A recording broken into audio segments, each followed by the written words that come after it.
نحمده ونصلي على رسوله الكريم أما بعد فأعوذ بالله من الشيطان الرجيم بسم الله الرحمن الرحيم ألهاكم التكاثر حتى زرتم المقابر كلا سوف تعلمون ثم كلا سوف تعلمون كلا لو تعلمون علم اليقين لترون الجحيم ثم لترونها عين اليقين ثم لتسألن يومئذ عن النعيم ألهاكم التكاثر غفلت میں ڈال دیا تم کو چیزوں کی کثرت نے حتی زرتم المقابر یہاں تک کہ تم نے قبریں جا کے دیکھ لیں کلا سوف تعلمون خبردار تم قریب جان لو گے ثم کلا سوف تعلمون پھر خبردار تم قریب جان لو گے کلا لو تعلمون علم الیقین خبردار اگر تم یقینی علم کے ساتھ جان لیتے لَتَرَوُنَّ الْجَحِيمَ تم نے دوزخ کو ضرور دیکھنا ہے ثُمَّ لَتَرَوُنَّهَا عَيْنَ الْيَقِينَ پھر تم نے اس کو یقینی آنکھ کے ساتھ دیکھنا ہے ثُمَّ لَتُسْأَلُنَّ يَوْمَئِذٍ عَنِ النَّعِيمِ تم سے ہر نعمت کے بارے میں سوال ہوگا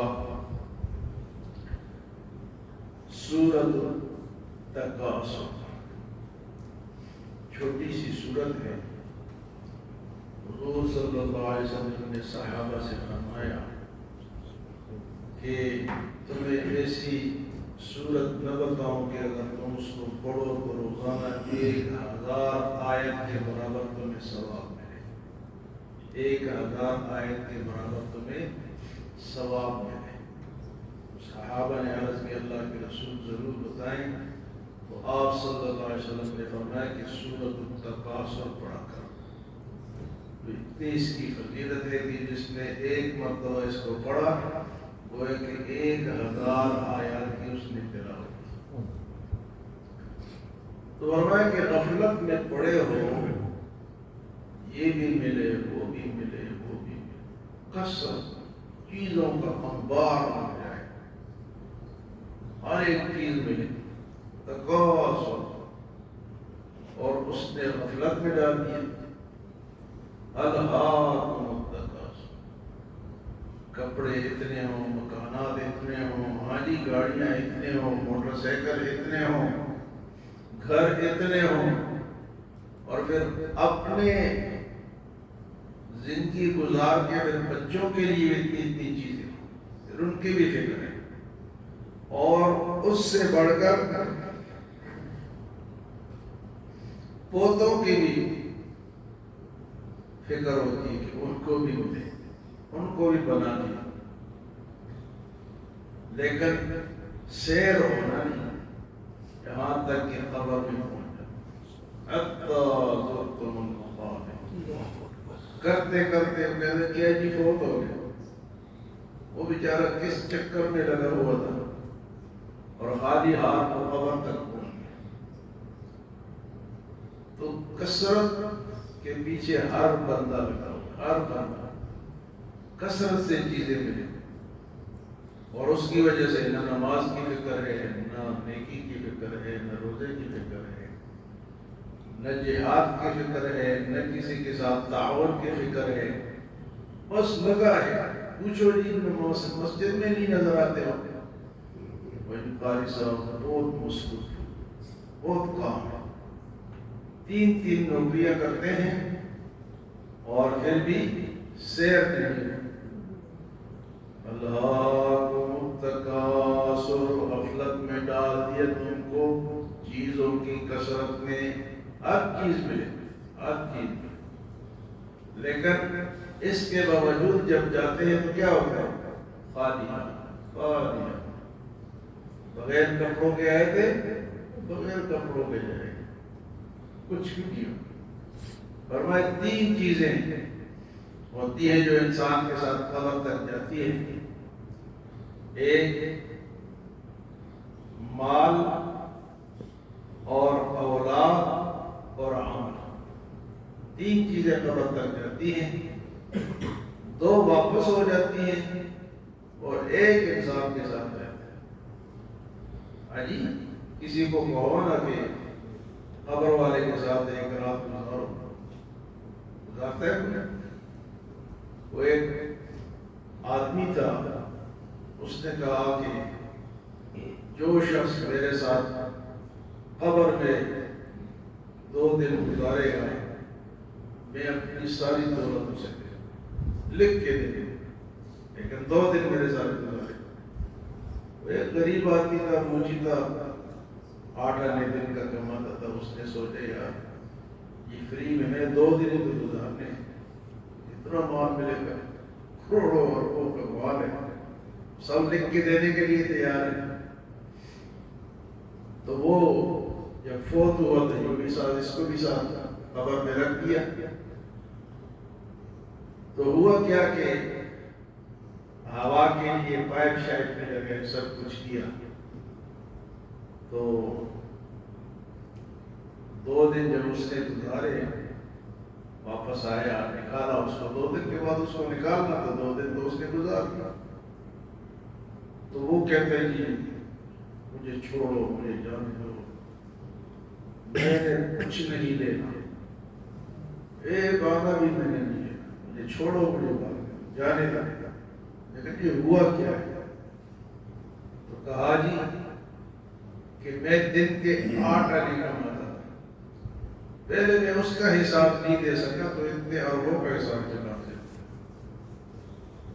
اتنے اربوں کا حساب ہو۔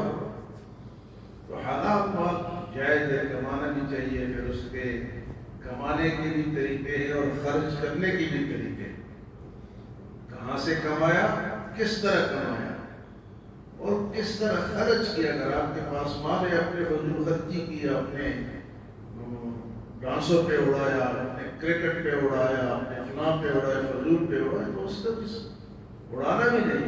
وَلَا تُبَذِّرْ تَبْذِيرًا، فضول خرچی نہیں دیتی۔ ان المبذرین کانوا اخوان الشیاطین، مبذر تو شیطان کا بھائی ہے۔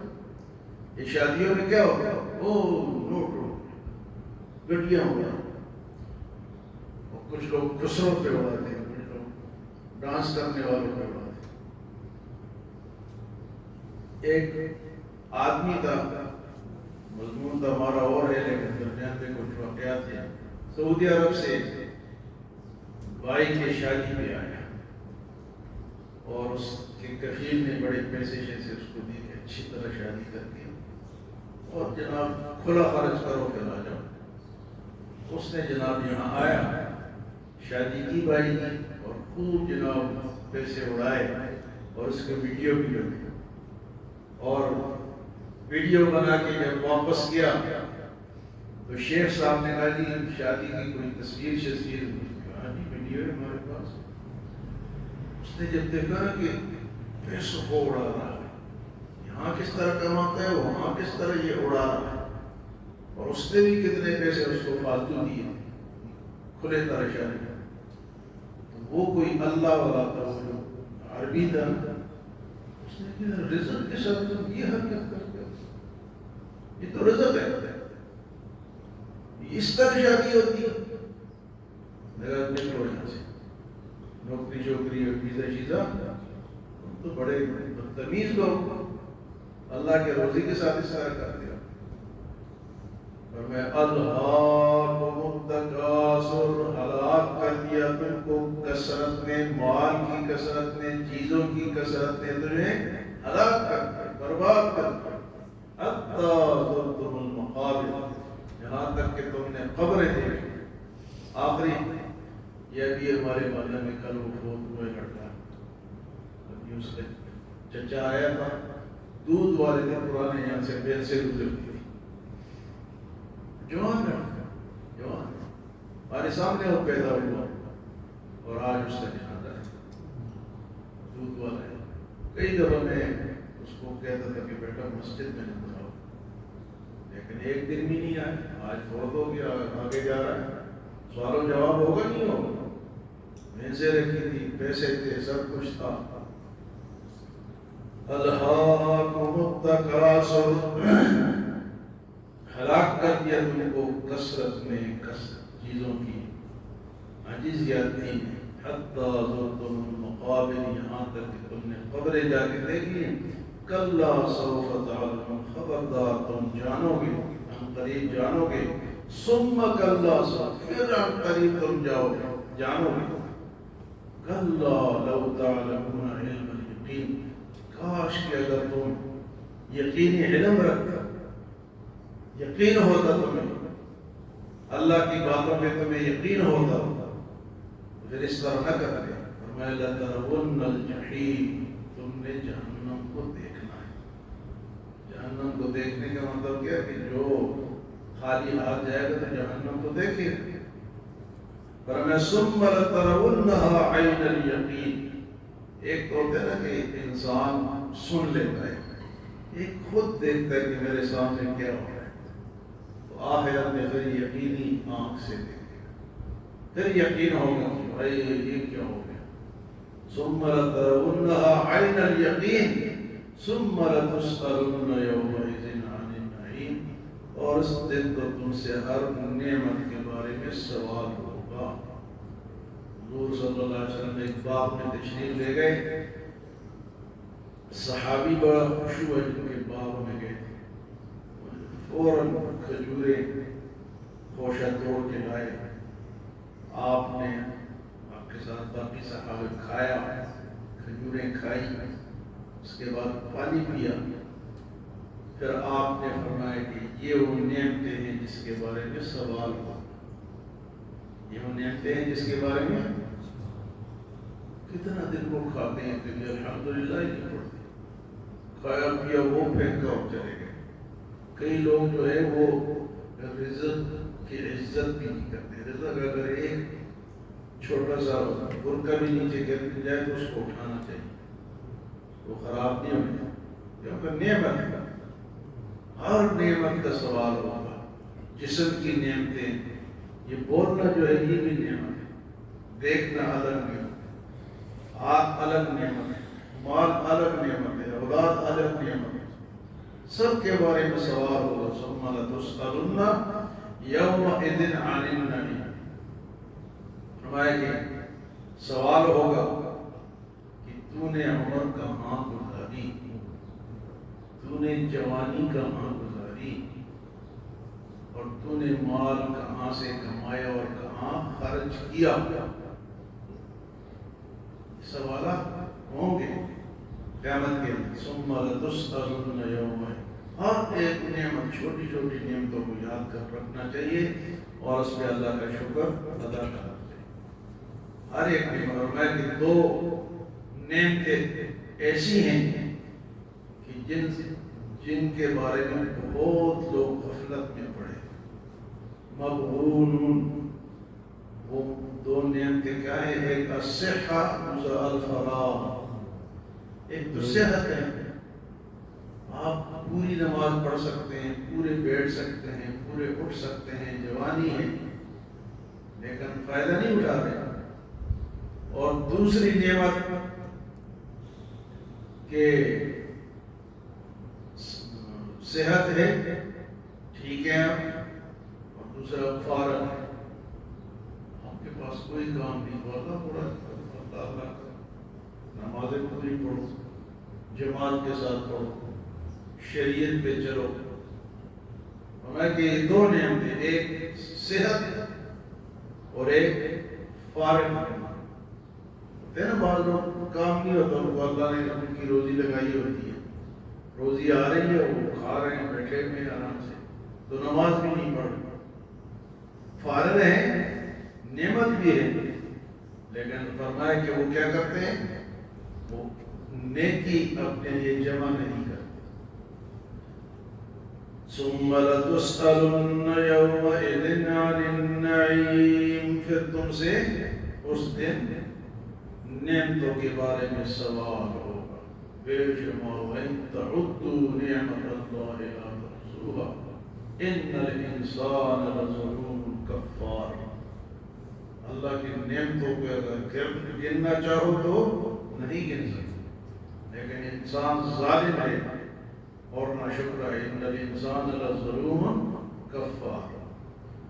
اللہ ہمیں اپنی نعمتوں کو یاد کرنے اور کثرت کی طرف غفلت سے ہم سب کو اللہ بچائے۔